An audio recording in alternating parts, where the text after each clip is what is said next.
Hello, everybody. Welcome back to the Duel Screens podcast. And I am one of your hosts, Stephen Fontana. And with me, as always, I'm not always with him, but he is always with me. He's Andy Asimakis. How are you, Andy? And I am always with you. Hello, listeners. This is going to be a good show. That was very churchy. That was very churchy of you. Yeah. Now, go to the donation bin and give me all of your cash. Yes, indeed. Dump it right in there. It's been a while since you and I were able to do a show together. I mean, the audience has seen shows that we've done together, but physically actually recording a show together, It's been a while. Listeners won't know, but we know. Yeah, and we're sad about it. So, you know, that's okay. We're gonna be a little. We might be a little rough around the edges. But you know what's not rough around the edges? Our guests. That's right. Oh my God. I'm sorry. Something just flew directly in my eyeball. I don't know if you caught that on camera, but it went directly in my eyeball. The camera's going on you, so goodness we gracious! Rubbing your eye. Joining us this week is Elman, Dean, Todd, and Shauno Isomura, the developer and composer, respectively, of Godshard Chronicles, a top-down co-op action RPG.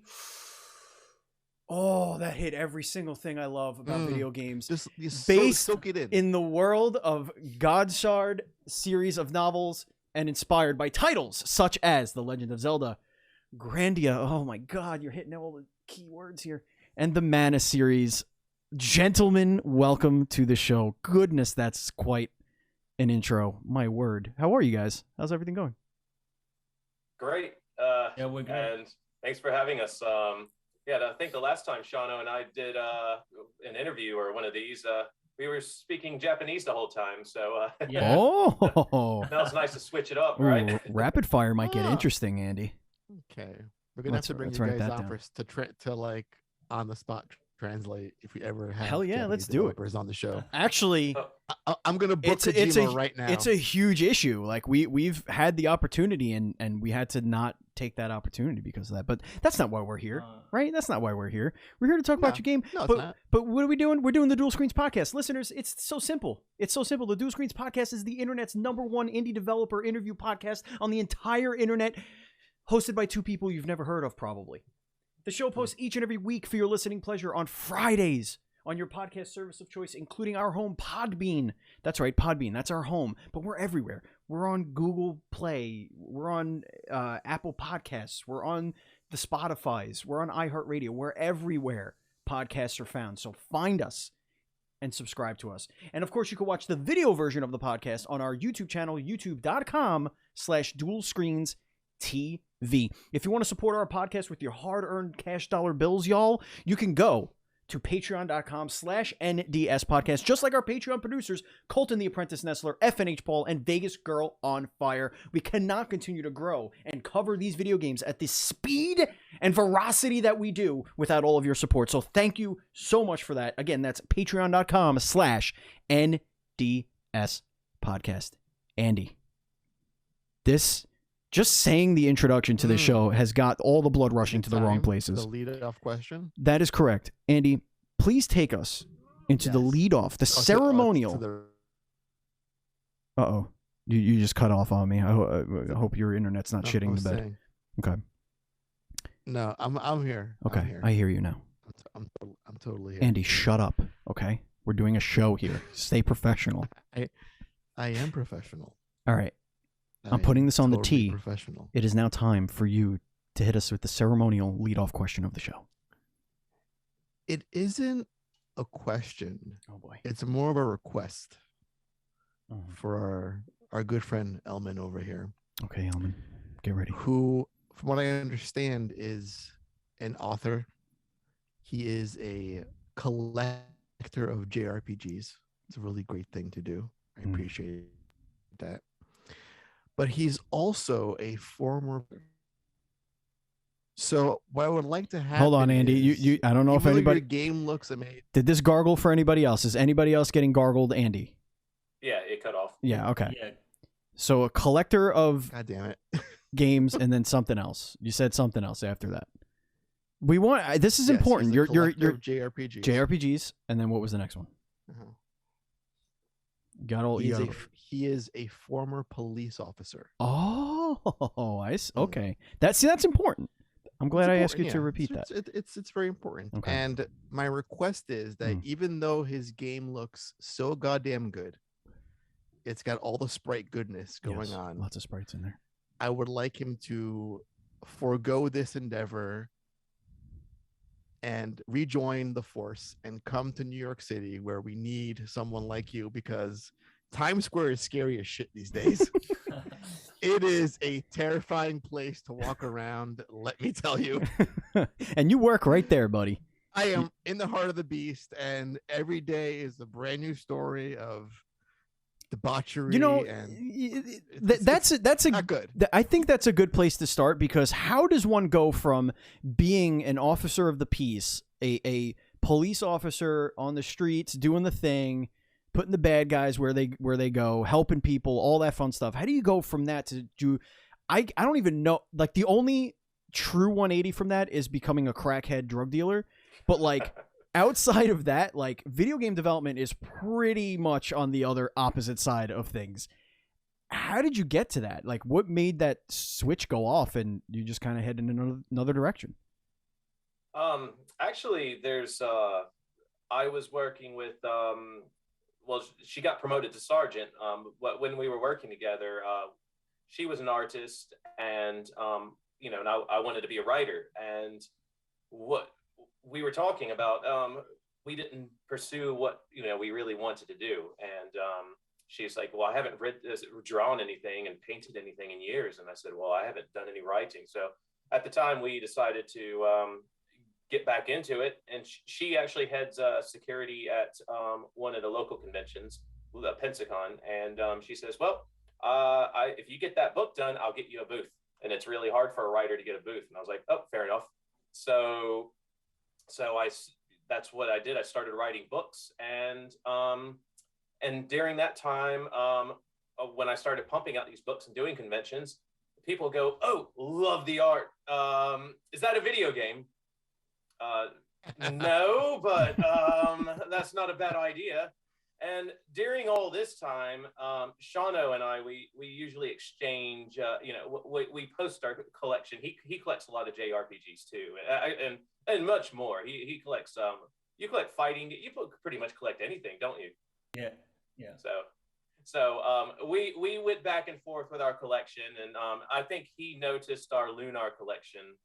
My Lunar collection. He has one too, by the way. Lunar the Silver Stars, Lunar Eternal Blue. And so he sent me a message one day saying, hey, love the Lunar collection. I'm doing an album with Iwadare Noriyuki-san. What's your favorite Lunar songs? And do you have any from, just tell me the favorite songs from the series. So I was like, oh, let me get, hold on, how much time you got? So what he did is he made the, he did the album. I sent him a list. I don't think any of my songs got on that list. You could only get like 3 songs. Well, there was also getting the rights. But since then, I did an interview through Shauno.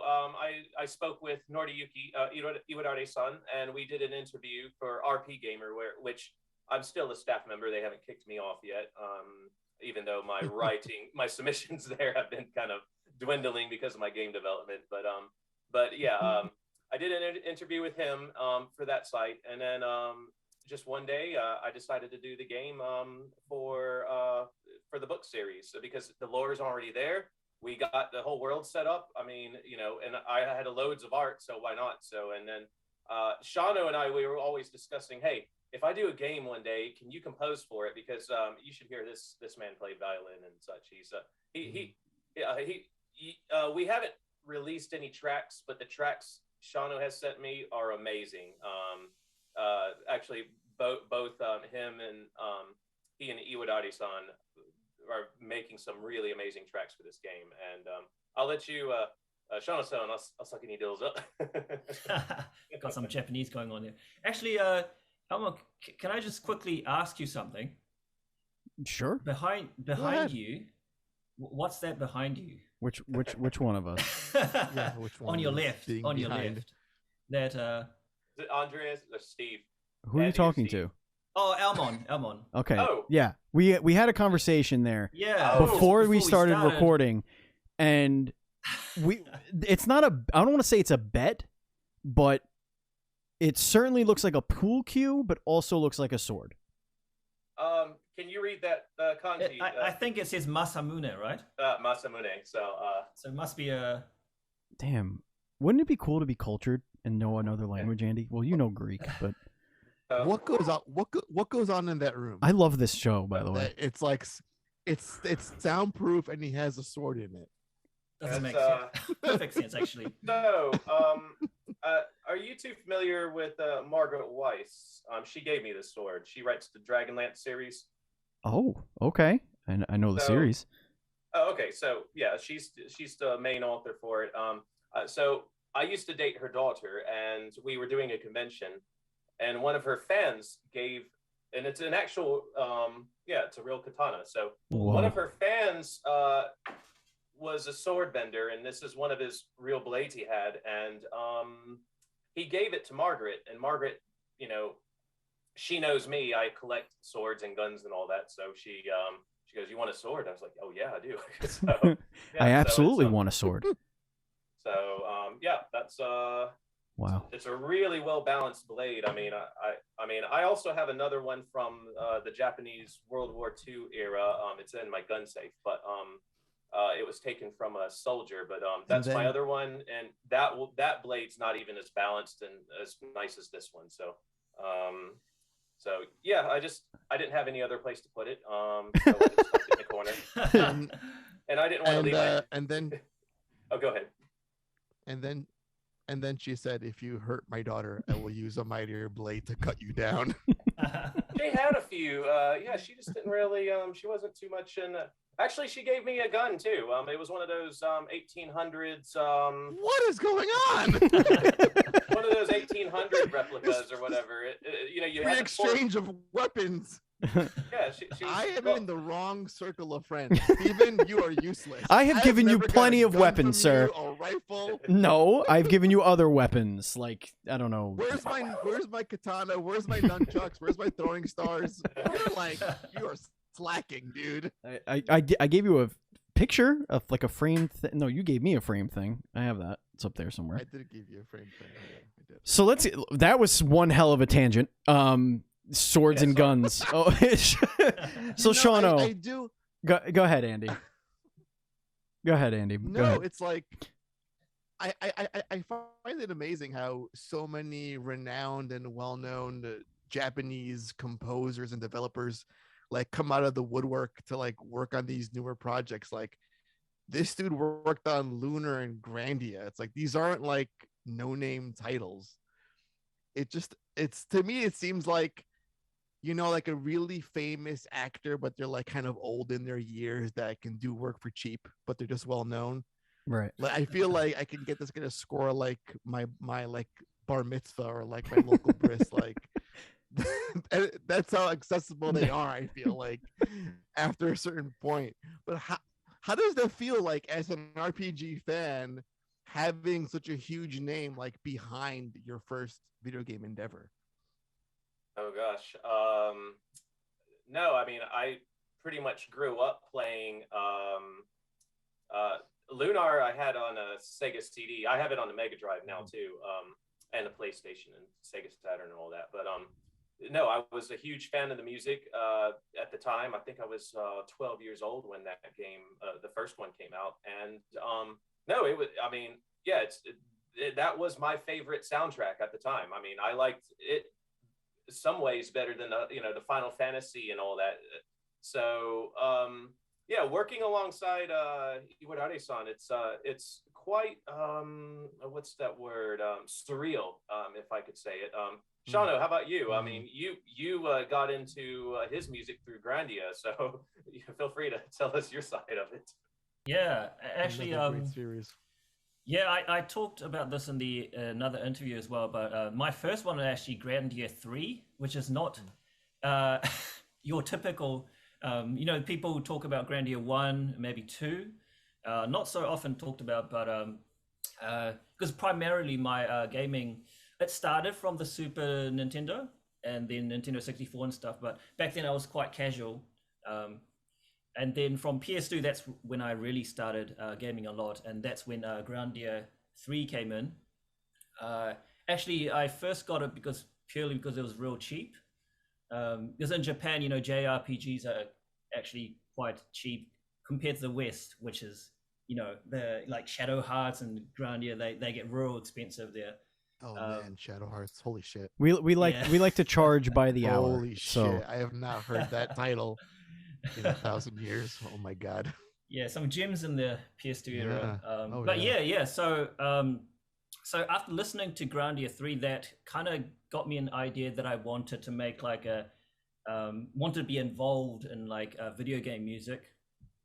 That game really kind of got me that idea. And the thing is, if I go back quite a lot, because I'm a violinist, I started violin because I wanted to compose music. Funnily enough, I remember actually the day we went to the music shop, and then I told my mom I want to get a beginner violin, which is like, I don't know, like $30-$40 or something in New Zealand dollars, which is, I don't know, maybe less than American dollars. But then on the way back, I'm like, okay, I'm going to compose some music from today. And then I remember just my mum saying, well, okay, from today, you're going to have lessons this day, and you can't compose music yet because, I can't compose music yet, right? And then my dream kind of finished right on the start. On the first day, my dream broke. But yeah, actually, all these years later. Oh my god! Yeah, you didn't quite know how the world worked. Yeah, I thought I could just be a composer if I sang it, right? But Sure, all these years later, though, like it's kind of surreal in that way as well. Not only working with Iwadare-san, but composing music for a video game is I probably wouldn't have imagined back then as a kid. So I'm really thankful for Elman to contact me about that. And it was actually much quicker than I thought that this was going to happen. When he talked about composing for an RPG, I was like, oh, okay, maybe in a couple of years' time, But then it was like 3 months later or something like that, or yeah, it was. People that know me on a day-to-day basis, they kind of cringe when I say I'm going to do something because,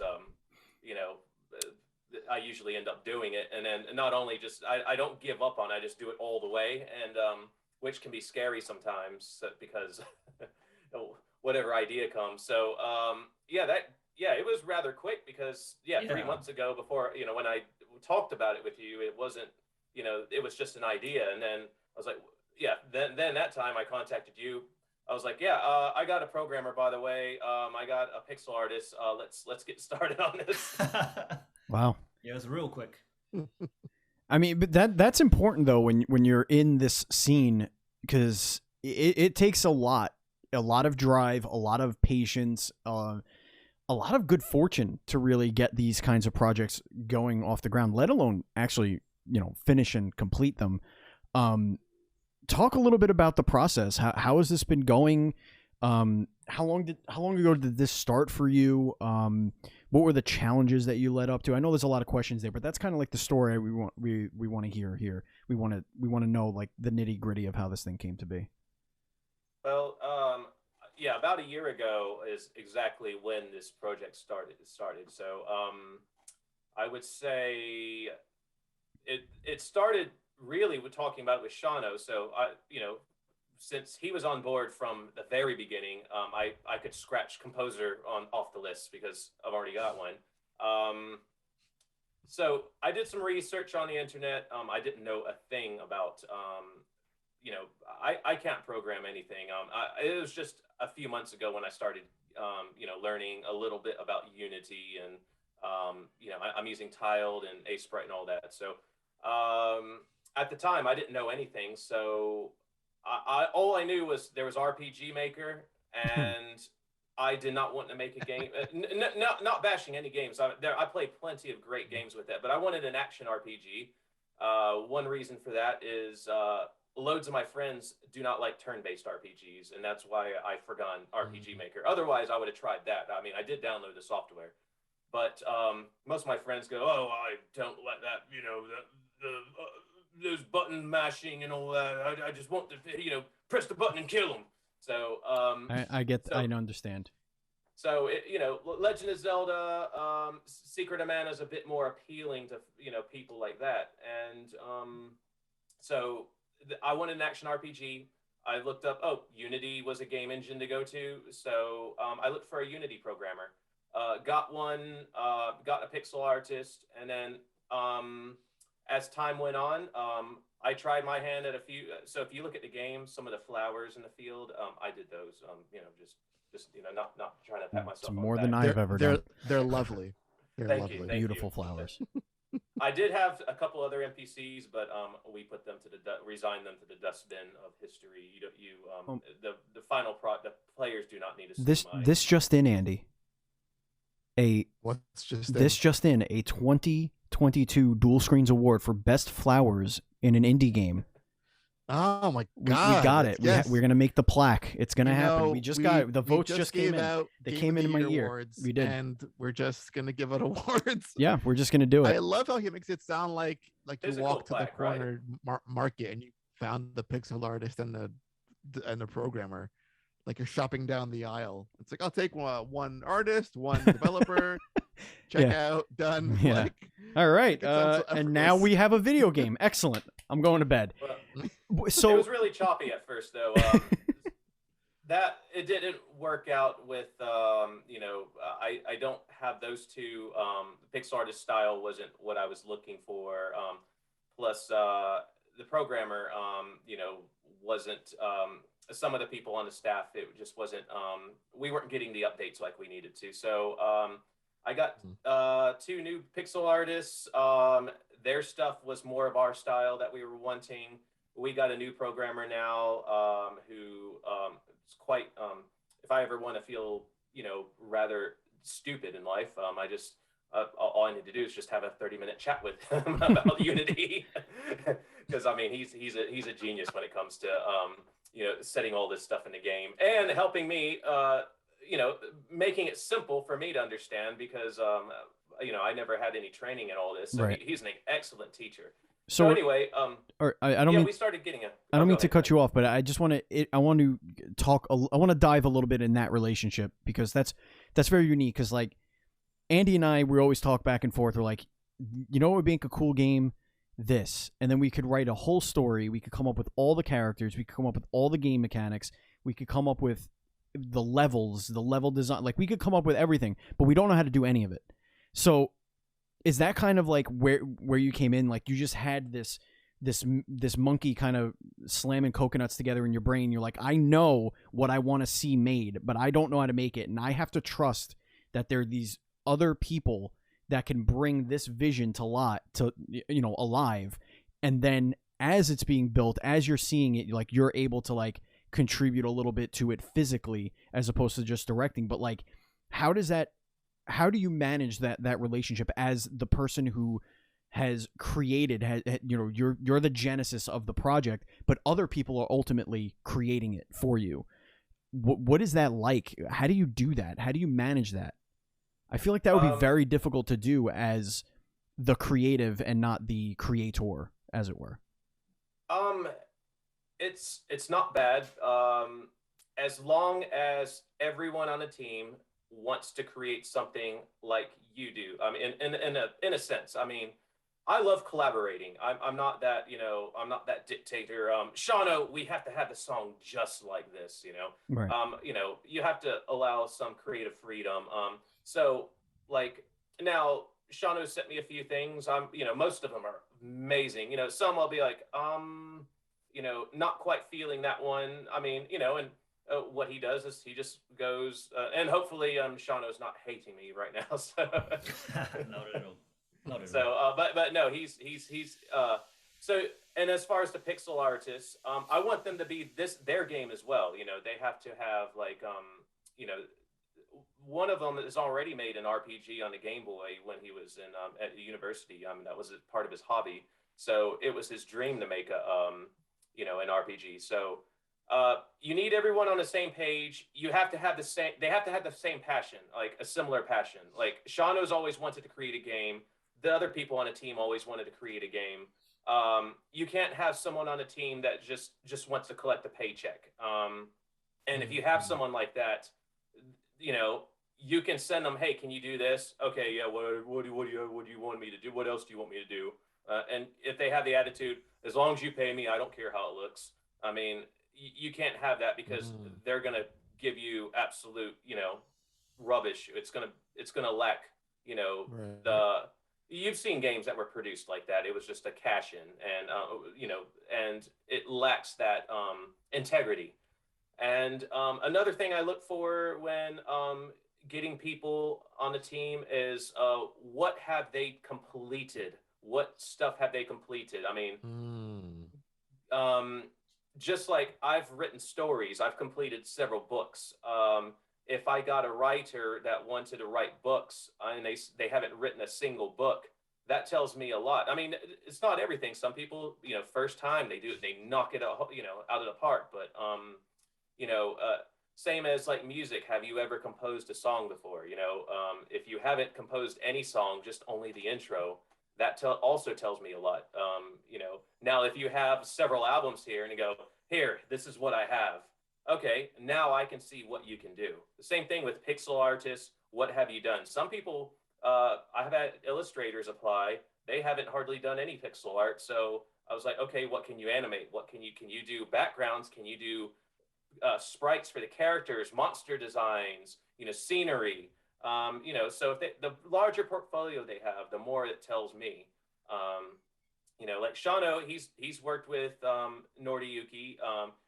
Also, that one musician, Benjamin Nuss, is it correct? Benjamin Nuss. Okay, he's from Germany, correct? Yeah. Okay, so he does a lot of, I think he does Distant Worlds with Final Fantasy.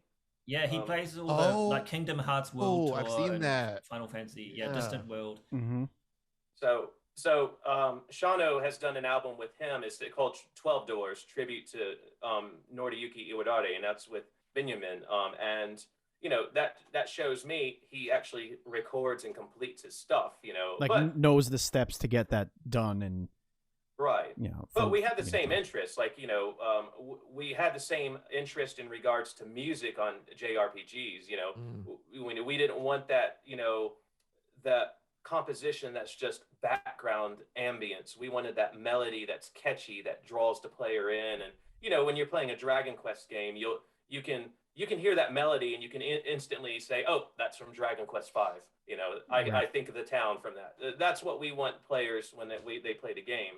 So that's not easy. Same as to write, the art with the writing and everything else.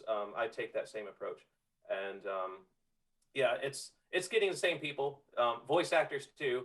The ones we got on board, I didn't announce all of them, but like Lauren Coe. I don't know if you've seen that we announced her. She played Veronica on Dragon Quest XI. Having her read the line, she's doing Ruby, by the way, for this game. And having her, I was showing her the game, and having her read the lines was, I was getting chill bumps because she was breathing life into this character. And and she was like, she took this character's description. She was like, okay, she's about this old. She's 19, 20. So she's going to be speaking like this. Not quite worldly, but she's had a little bit. She took it to a whole new level. And when I heard her read this character out loud, I was like, okay, this is something else. This is giving it this, she's giving this character a soul. So, and Lauren is completely passionate. Like, she loves this character. So, that kind of stuff is what I really like in having from the team. And when everybody feels this way on the team, that's when you get truly a work of love. And that's what I hope to produce in the end when the game is finished. So tell us about your gearing up for a Kickstarter launch. You got your pre-launch little page all ready to go. Tell us what's putting all that together has been like, and give us that whole situation. Like, I think this might be our first time having a guest on that has a pre page up. Like we've had guests that are in the Yeah. middle of their Kickstarter campaigns, just about to end it, or have already funded via Kickstarter. But this is like a first for us. Like you guys are in the ground floor of trying to get one of these things put together. What's it been like for you guys? What have been the challenges? Kickstarter. Props to all those guests you had on that did do the Kickstarter. I mean, there's a lot of work that goes into that. Yeah. That just to get the pre-launch page, just getting the graphics and all that was that took a good part of a week. Just for the graphics and everything. Yeah, we're you have to get the trailer. You know, we have to get the graphics for the Kickstarter page, and right now we're trying to get all the assets looking nice to produce a nice trailer. So yeah, that's it's been a lot of work. We hope to have it out by sometime this year. It's one thing we want is a really nice. So I don't know if you heard of the pixel artist Cyanmo. He produced. He's worked on several games, so we got some pixel art creature designs from him. We'd like to implement those in the trailer. It's just putting these into the game to put in a trailer now. So that's the big thing. Also, we're going to hopefully have some voice acting in the trailer as well. So I'm currently in talks with the voice actors, Lauren Coe especially too, since she's playing Ruby. So I was going to have her read a few lines, give the players a feel that, when you play Lunar or Grandia, I can't remember if Grandia 2, I know, has voice acting. Did Grandia 1 have it? Yeah, partly, yeah. Okay, partly, okay. So it would be, something in the vein of that, and, that's the kind of, what was that, sensation I'd like to, give in that trailer. And also, we got a lot of our rewards already. If you give me 1 second. That's a hard issue. One of the things I'm like hijacking this entire interview, but like this stuff is fascinating to me because I have we have a close personal friend of the show, Patrick Hickey Jr., who just launched and funded a indie comic book publishing company through Kickstarter, and like it nearly drove him into the ground. Like he is a guy who there is not a person, I don't care if you think you have the most work ethic on the planet, I promise you he doubles it. Like his work ethic is ridiculous, and it nearly killed him. So at one point, are you making a Kickstarter? Like, are you basically not making a game anymore until this Kickstarter is done? Like you're making everything to focus on getting the Kickstarter stuff done, and then you could go back to making your game? Or is it business as usual and you're kind of on the side, maybe getting other people involved to help you get the Kickstarter stuff together? Like I feel like that's something that a lot of people completely miss, that Kickstarters don't come out of nowhere. There's professional trailer makers that specifically their job is to make trailers for AAA games. Like even AAA studios don't have just somebody that could just cut together a trailer for like E3 or whatever. Like, this is like your baby. This is a lot is going to ride on this Kickstarter. So how are you balancing that? Or is that something that you're just basically focusing on Kickstarter and the game is kind of like second at this point? Like what's that process? No, that's, with the pre-launch, I did have to take my time away from the game to create the pre-launch for the our pre-launch Kickstarter page. So yes, however, I got a team, so right. Obviously Shauno's still composing.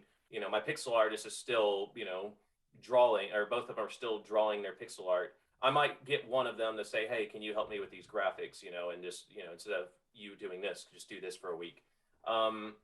With the trailers, yes, I can see why people hire, because, you got to have, there's certain filming techniques, with trailers. I mean, you can't just have like 1 second clip here, 1 second clip here, or a 30-second clip here. You're going to bore the viewer. You gotta, there's a certain method to creating a trailer.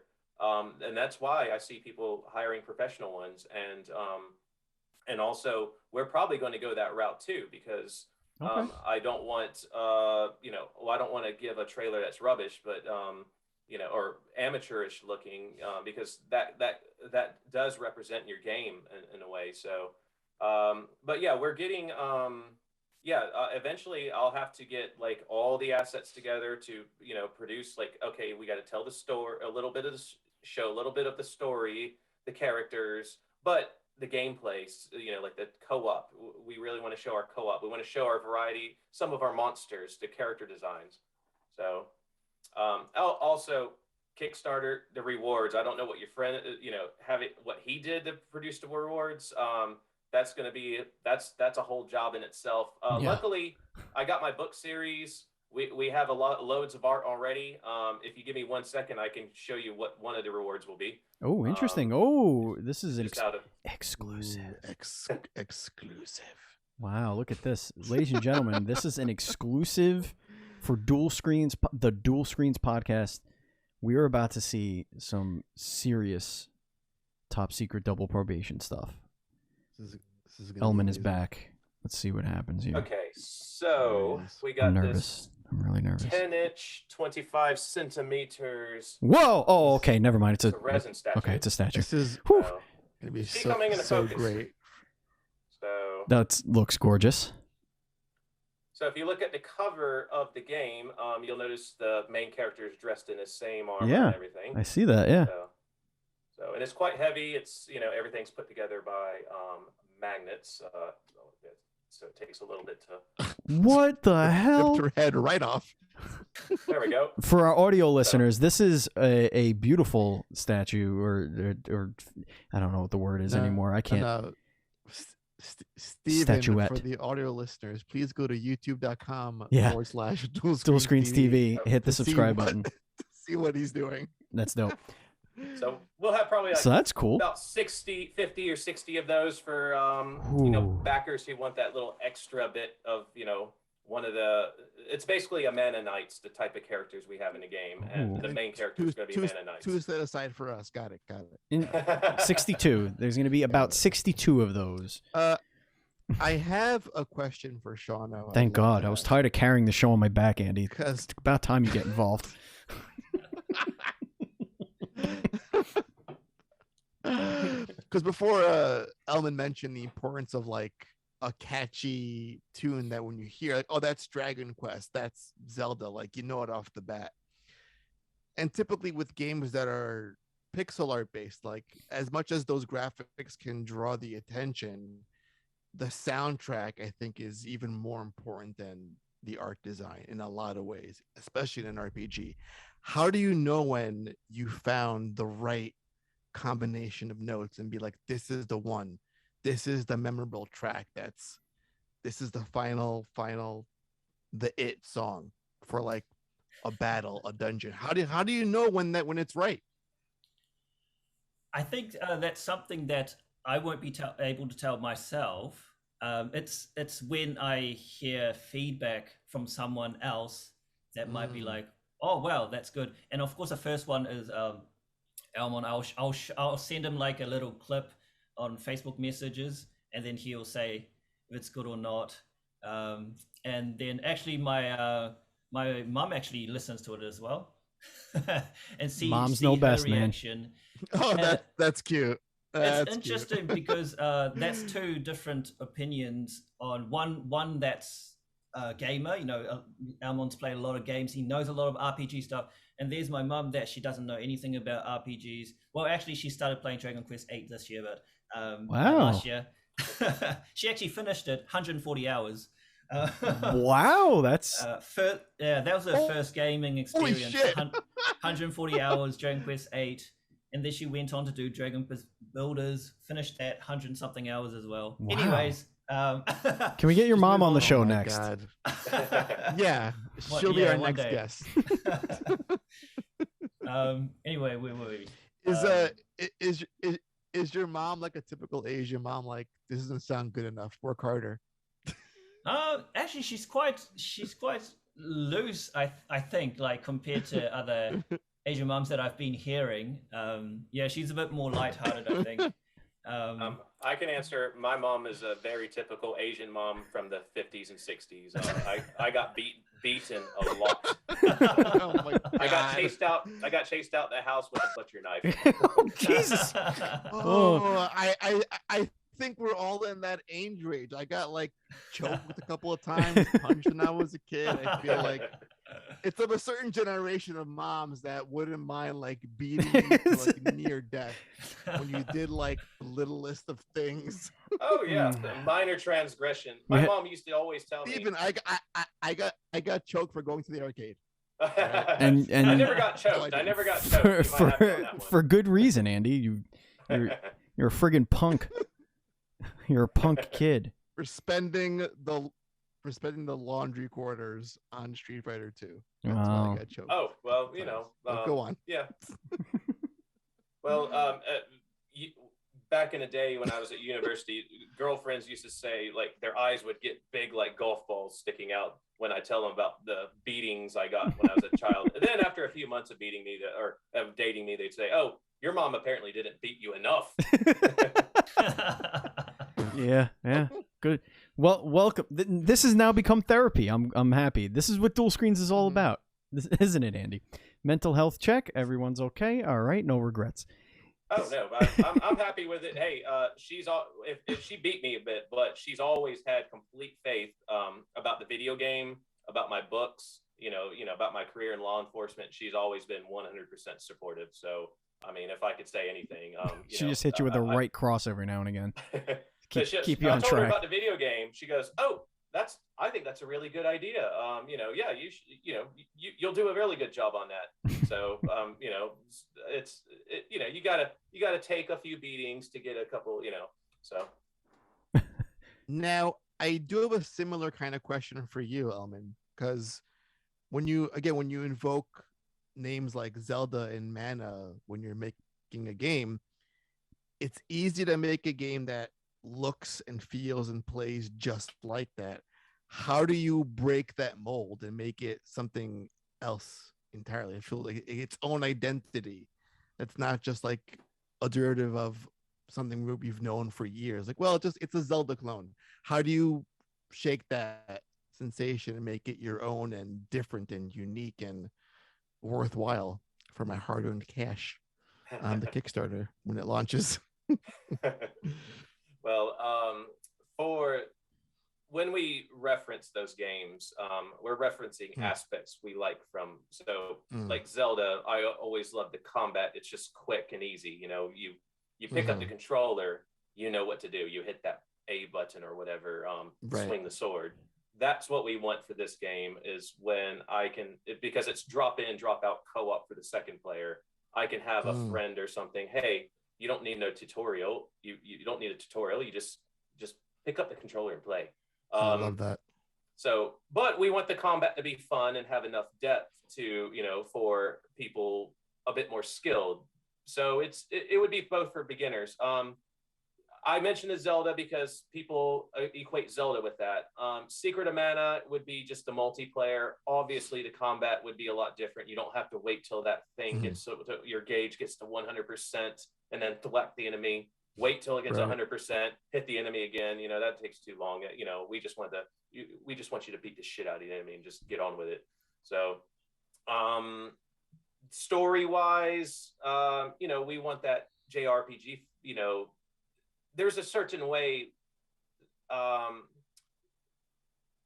Japanese role-playing games tell a story that can be quite emotional that you just don't see that much of. I mean, you see some of it in Western games. There's been some that are quite great, but I mean, I'm referencing stuff like, if you played Xenoblade Chronicles or you played Final Fantasy X and you get to the, Final Fantasy VI, you get those certain cutscenes. Oh my God. It's operatic. 11, it's operatic in a way. 11.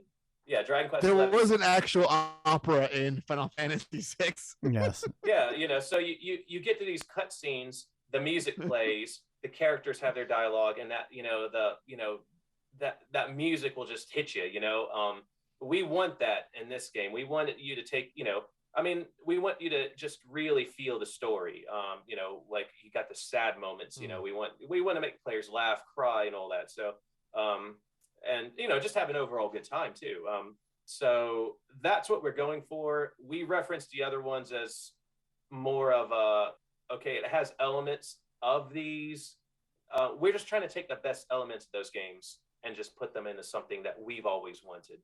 And another thing is the branching. We're trying to, hopefully we can implement this branching side quest, which is more typical of Western RPGs like Skyrim, Witcher 3. Always like it when you can go on a quest.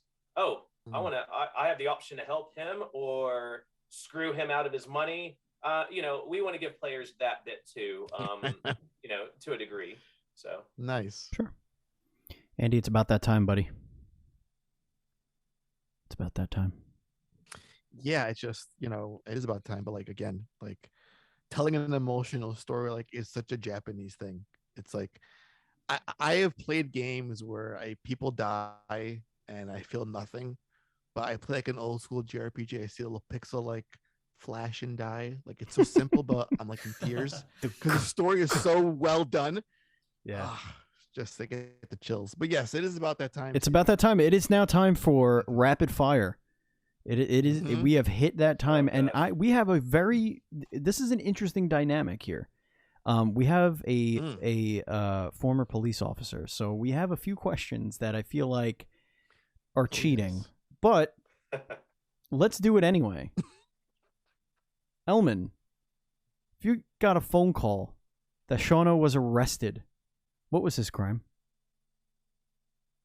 Oh gosh, I can't even imagine Shauno committing something.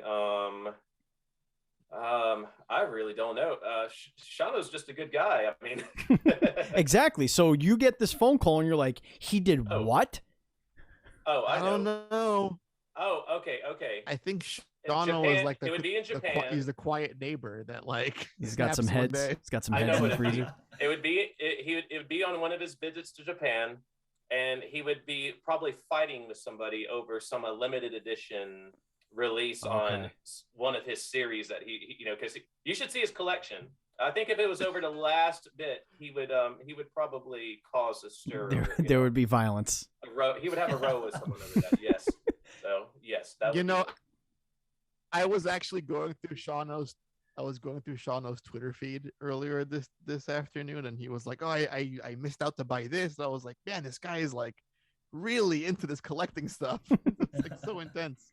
Shauno, same question. Someone. Oh man. Yeah, same question. Same question, bud. That's a hard one. What would I get arrested for? That's right. Oh, okay. Yes. What would you get arrested for?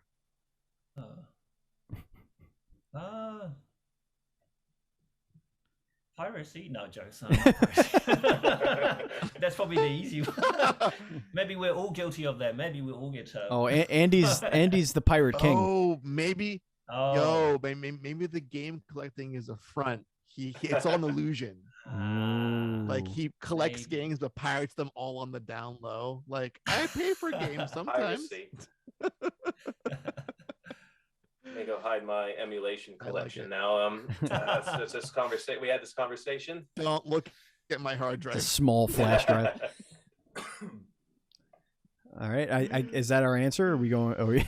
Yeah. Okay. I have a. All right, Andy, go ahead. I think piracy is a fun answer.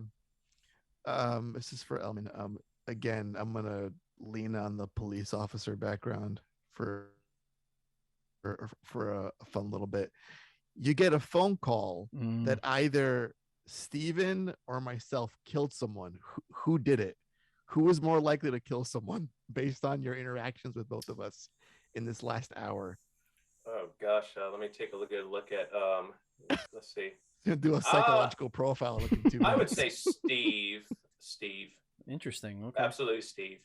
Good answer. Absolutely me. Okay. All right. Okay. All right. No, listen. Hey, I'm okay with that. Andy looks Andy looks just too. I would say Andy has that. He looks too friendly. I mean, you could lean either way. I mean, Steve looks friendly, but he also can, looks like he can pull off that scowl. It's true. It's that dad energy. That's what it is. It's that put that down. Being described as like he's very unassuming. Andy has actually murdered people, so you're wrong. No, I'm just kidding. Listen, the things we don't need any confessions. Listen, we have, No, you never talk to cops. I'm asking for a lawyer. Shauno, here's a question for you, and this is music related. Oh yeah. On the spot right now, the four of us have just defeated our first mob of enemies. What is our battle victory song? What is our fanfare? Grandia fanfare. Oh, just going right to Grandia. Okay, I don't mind. Oh wow, I don't mind that. That's pretty dope. The Grandia boner is like so intense in this chat. It's like I love it. It's because No one talks about Grandia anymore. It breaks my heart. Yeah, no one talks about Lunar either. It's like you savages. You don't know what good RPGs are. 30th anniversary this year, though. Oh, maybe it'll get some love. Yeah, maybe something. Yeah, let's hope. Let's hope. Let's see. Well, I want to ask. This is for both of you. Aside from the aforementioned like Zelda, Mana, Grandia, Lunar, what's your favorite like sort of niche, underrated JRPG that people should be playing more or talking about, or just influenced you a lot in your formative gaming years, aside from the ones that you love so much, like the Grandia? Do you have any, Shauno, off the top of your head, or do you want me to go? Yeah, do you want to go first if you have it, if you want? Okay. Well, besides Dragon Quest, Final Fantasy, I guess Xenoblade's pretty mainstream now, isn't it too? Yeah. I like. Well, you call it Soul Blader in Japan. It's the West called it Soul Blazer. I really love that one. That was quite a unique game. Have you guys played it? I have not. What is that for? Right? Super Nintendo, Super Famicom, Super Nintendo. So it's an action RPG. And you go around when you kill monsters and you free up the town, and it basically creates the town when you destroy certain monsters. And I have not played I can't remember another game like this. It's rather unique. It was. Wait, is that ActRaiser you're talking about? No, it's like ActRaiser.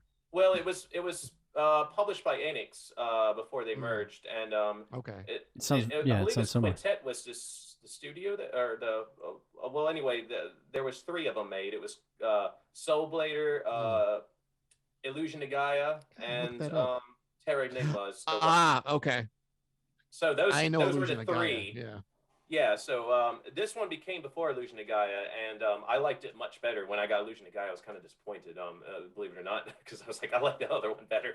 But that was to me, that was quite didn't quite achieve the status that I really wished it. I mean, it was a great game.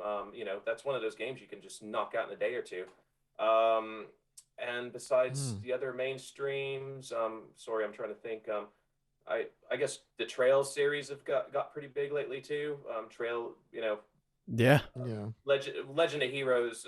Well, I first got it when it first came. Trails of the Sky. It was called. What was it? Shauno, is this correct? Au Densetsu 6. What was that? Sora no Kiseki. Yeah. Sora no Kiseki. Okay, yeah. That. So I got the PC version of that when I was in Japan. And I was blown away. The music was great. It was, great storytelling. I wasn't a fan of the turn-based combat, but yeah, that was another one. But I think that series has gained prominence lately. And of course, yeah, we already mentioned Grandia. Okay. Shauno, what do you got on your list? Yeah. I said it just before as well, but Shadow Hearts is probably one of them. Shadow Hearts, yeah. Yeah, it's probably that's one of the, especially the soundtrack. It's one of the most unique soundtracks that you really never hear that kind of sound from any other games. Shadow Hearts, Dark Chronicle. So level 5, who made like Dragon Quest 8, 9, White Knight Chronicles. So the Dark Cloud, Dark Chronicle, Rogue Galaxy, that PS2 era RPG. Dark Cloud. You said Steven's favorite 2 words ever. Dark Cloud. Dark Cloud. Dark Cloud. Yeah, Dark Cloud and Dark Chronicle. Amazing, right? Like I've never played Dark Chronicle. I'm still hoping for like another Dark something, you know, like you'll be Just able Dark to- Cloud. Just remake Dark Cloud. Just remake it. Yeah, exactly. Just Yeah, remake yeah. it. They kind of did that diorama thing with White Knight Chronicles again, but it wasn't. Yeah, Quite. but you know, it's Yeah. not the same. Yeah, Not yeah. the same. So that's probably one of them, or like Radiata Story, if you guys know. Yeah. Oh man, One. that's another good one. That's real Holy good. shit, yeah. So I'm hoping they might make like a remaster or something with the content that they were missing. Like on their guidebook, it says that they have all these stuff that they had to take out right at the end. So Aw, just hoping for. that's unfortunate. And if I go super niche, God Pure, do you guys? Oh no, what the? There's like a PlayStation 1 Super Famicom RPG. And it's like a love letter to like all the classic like Final Fantasy, Dragon Quest and stuff. Like the dialogues, if you know the dialogues from other games, you'd be like, oh, that's from that. That monster, that's from that. It's like a that's it's like cool. a total love letter to all the Oh, other. wow. Is it JRPGs. God? You said God. God. Right? God is yeah. on. Yeah, God is on. I think the one you have the Super Famicom. Yes, one, I right? have the Super Famicom Yeah, one. there's like a and remake on PS1 which adds Oh, like okay. CG cutscenes. But I need to get yeah, that one. that's Yeah, but That's it's a- like Japan only. I can't read Yeah. this. they have a I'll say- fan translation for the Super Famicom. All right. Of course they do. I'm gonna give you both a call to like do it like, as I do a playthrough. Just translate. as There I you go. along. All right. Shauno will do a better translation. He's, sometimes I ask him questions, to make sure. But I forgot to mention one game for the 3DS, Fantasy Life, and that's one. Oh, that's another an level influence. 5 one. Yes, Oh my level 5 God. Fantasy Life. It's multiplayer. I think up to 3 players, right? Ooh. What is Yeah, What Fantasy is- Life. Oh, go ahead. what is level 5 even doing these days? I feel like they fell off the map completely. I think they made Megaton Musashi, which is like a robot RPG. I think Uh-huh. they're gonna localize that one. That's the most recent one, Hmm. and I think they're still Yeah. doing some Yokai Watch stuff. Oh, Okay, yes. Yeah, still. yeah. Those are okay, but I feel like they did so many like really good. Dark Cloud 3, please. JRPGs. Okay. They're all Listen, you nerds. over the This is place. rapid fire, okay? All right. Shauno, No, it's a in-depth JRPG what discussion. food gives you +5 strength? Ice cream. Elman, same question. That's really fast. Oh gosh, eggs. Eggs and sausage in the morning. Eggs and sausage +5 I strength. like to do weightlifting, so that's my morning go to. So Nice. All right, Andy. Let's get some of those those really good rapid fires. Oh, I was gonna ask Shauno if he was a JRPG villain, what would be his like world-ending plan? Give me like a convoluted like. No more convolution. No, maybe get Arale. Do you know Arale to crack the Earth in half? Ooh. Okay. Do you know Doctor That- Slump? No. I don't know that. But no. cracking the world in it's half like- sounds scary. Yeah. That's And gonna. they say it's a manga before Dragon Ball Z, and she's said to be Oh. stronger than Goku, and she Oh my just punches God. the Earth and it cracks in half. Ooh. So yeah, that one. Damn. All right. Oh wow. Okay. Okay. I like to answer that question, if you don't mind.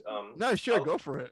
I liked when in Dragon Ball, when Piccolo Daimao did the lottery and came up with the ball with a city on it, and then he'd destroy that city. Oh That's yeah. Yeah, I always had a kick out of that, that villain scene. That, Oh my God. here's my plot. I'm just gonna randomly destroy lordy. cities until you stop me. Okay. Oh God. All right. Let's see. Would you guys rather have the power of flight or invisibility? Invisibility for sure. Love it. I could sneak on planes invisible and fly over Oh wherever I my want. God. See, he gets Says it, the Steven. former cop. He gets it. Nefarious. Actually, so with invisibility, I got a story for you on that one. Uh-oh. I have these, what was that? These night vision goggles. I think they're Gen 3. So basically, it uses starlight, and it lights up the darkness like you could be in the middle of a pitch black forest, and it lights it up like the daytime. And so I was going along with this other, he was a state officer, and we were using these Gen 3, and we walked up to this campsite, and they didn't even know we were there. We were just standing there in the darkness looking at them. That's terrifying. And well, the thing is, you know, a lot of them do like illegal stuff in, you know, any state parks, and, you know, so we got to know their names, their stories. I mean, we're just watching them.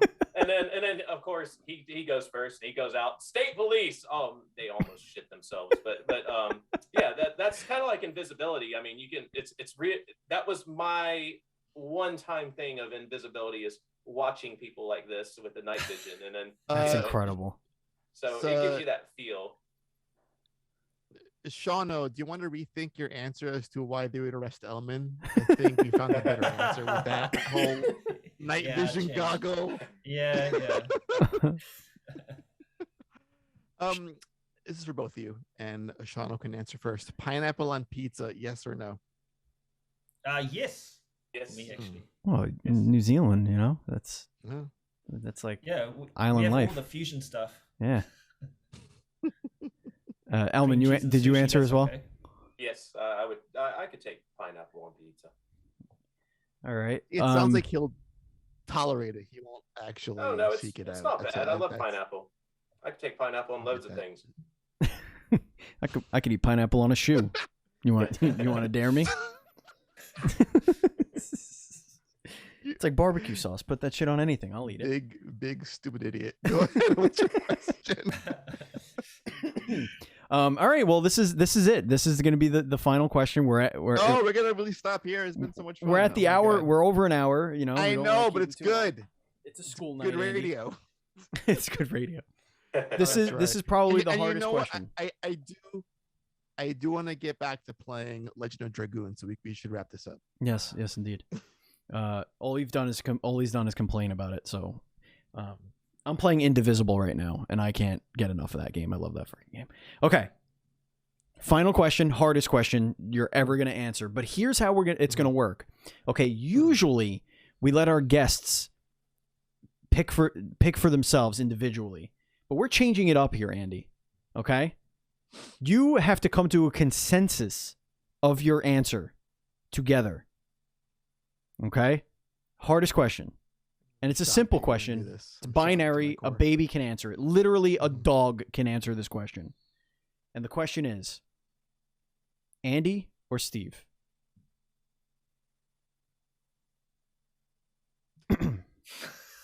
Well, this is why you have anxiety, Steve, because you allowed game developers to now have an open discussion why they may not like you. But that's important to me. Like I want to know these things. You know, that I have to become perfect Cell. You understand? Like I have to absorb all of this. That when they don't pick me, I feel like they know that I'm a piece of shit. I know a little of you guys. I know a little bit. I mean, that's the real reason why I do this. It's really it's really a vanity thing. Now we're just stalling for time. No, we're letting them think, because Shauno's seriously thinking about this. Look at his face right now. He looks like deep in there thinking about it. Audio listeners, Elman is. I think I broke him. I think he's. Control Alt Delete. Got to reset. His hand over like the exit meeting button on Zoom. Leave meeting. Yeah, simple question. You could come up with any sort of Andy or Steven what? We don't know. It's all up to interpretation. Yeah, actually, I'll just go with a real simple answer. Actually, I like bright rooms, so I'll go with Andy. Yeah, I think I'll go with Andy as well. You know. Oh, wow. Okay, so that's an overwhelming Andy vote. Yes, I like it. Yeah. So listen, I understand it. Sorry, Steve, Andy plays. He's much more of the JRPG Steve, aficionado. I get it. Steve, though, if you turn the lights on or something like and then or maybe if you show us your room, then maybe you'll. And I understand. You know what? They both answered so fast. I had a back pocket to sweeten the deal in my favor.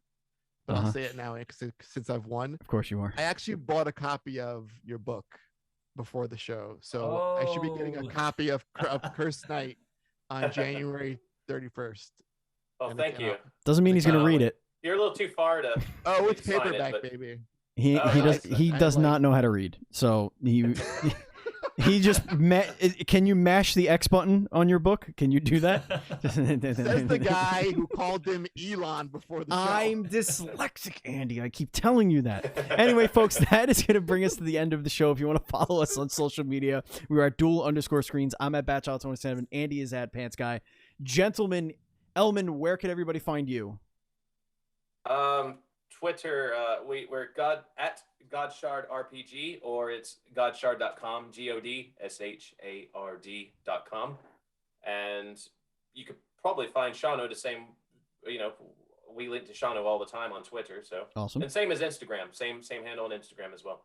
Yes, and don't forget, folks, to wish list on Steam right now. The link will be in our description, so you can click that. The link will also be in our description for the Twitter and the Kickstarter holding page, the landing page there so keep it, notify me when this thing goes live. Over 100 people right now are following. Over 100. You're over 100. So congratulations on that. Over 100 people are like, tell me about this That's shit. news to me. Hell yeah, you did it. We're gonna bump that number. Oh, it's going up at least 6. We got you. We got you. I'll take all the love I can get. So thank you guys. Thank you, Elman. Thank you, Shauno. Thank you, Andy. Thank you, listeners and viewers. And as always, please be excellent to each other.